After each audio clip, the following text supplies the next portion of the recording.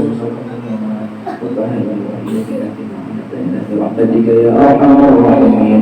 اللهم اجعلنا قرنا له فداء من النار وسترا من النار وحجابا من النار وفكاة له من النار. ربنا اغفر لنا ولإخواننا الذين سبقونا بالإيمان ولا تجعل في قلوبنا غلا للذين آمنوا ربنا إنك رؤوف رحيم.